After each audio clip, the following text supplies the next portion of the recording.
2, 1. Welcome to the Education Committee. We have a quorum. We have Mr. Cash, Ms. Evans, Ms. Hurt, and Mr. Rosenberg. We have one bill on our a resolution. Courtney, did you want to?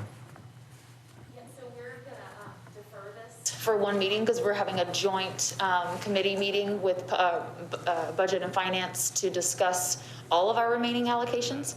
And so I would ask for a one meeting deferral. Okay. Any discussion? Yes, sir. Okay. Ms. Hurt?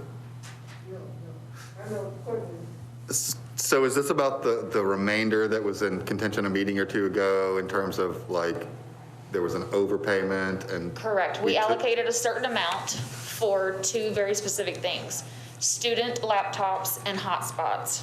We allocated $24 million for that. Subsequent to that, they received an almost $11 million allocation from the state for the same two things. So when that happens, the money is supposed to come back to us to reallocate and figure it out. What they said was, hey, instead of giving it back to you, why can't we just expand what you're allowing us to spend this money on? Because it has to be very, very specific. There were several council members that didn't like that because, there's so much need, very little money. Why would we just say, oh no, take that extra $11 million? So what we came up with is basically splitting the difference, and all we were going to take back was $5 million. And with that $5 million, it's going into a reserve specifically for MNPS. So really, in essence, we're not taking it away. It's just allowing them, because we're putting it in a reserve, they can spend that money on expenses that are incurred after December 30th, 2020. So it actually gives them more flexibility. They may choose to use it for the same things that they wanted to that will be incurred, or have all the things that they wanted to be, that $11 million to go to, have already been paid for. It really was reimbursing them to kind of free up some operating budget funds. So this just gives them more flexibility. With what they do with it is, I know teacher computers were, in fact, doesn't it even specifically say. And I'm just curious because they were going to have to buy, they have to regularly expend money on teacher computers anyway.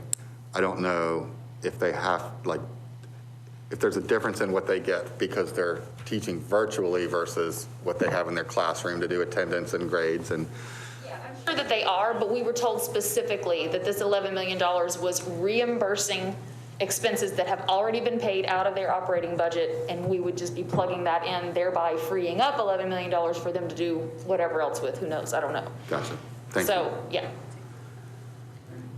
Councilor Lady Hurt, did you have a question? No, I didn't. Okay, good enough. Any other questions? Of those in favor of a one meeting deferral?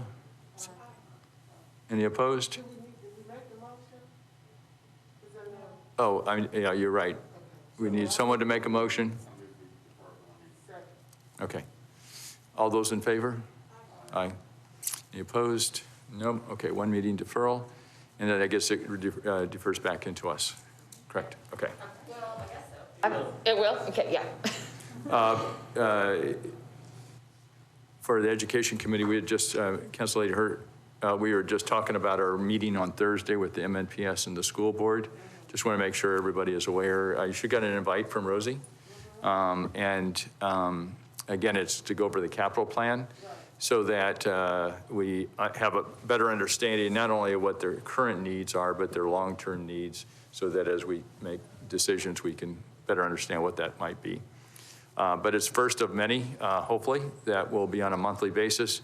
And if you have any requests, they have a list of meetings they would like to work on, like social justice, literacy, et cetera. So we'll sort of follow their lead. I think those will be good. The goal is that by the time the budget comes along, we have a good chance of, if they say, hey, we need $5 million for this to expand a program, at least we have a better understanding that there's the fundamental reason for that, and not just sort of, here's more money for that program. So hopefully we'll be the advocates for them as we understand it. Okay. Do I remember correctly that like with the operating budget, we pretty much are giving them like a dollar amount, and they set their budget, and we really like can make suggestions, but we really don't have any authority to set their budget other than the amount. But for capital budgets, we do have more authority and pass it differently. Is that correct? Well, Mr. Rosenberg probably knows, or Ms. Hurt, I think they do it through the mayor's office, if that's correct. That's right. I mean, it's part of our capital spending plan the same way we do it for non-schools things. So they're specifically identified, and although there is a bucket for just maintenance in general, but as far as renovations, rebuilds, expansions, those are itemized. Early conversation with, Chair Christian, they have significant needs. Many of our schools are way past repair. So I think that's really important for us to know so that when we come to the next budget session, we have a better understanding of what needs to get done. Any other comments? If not, motion to adjourn. Okay. Education Committee is adjourned. Thank you very much.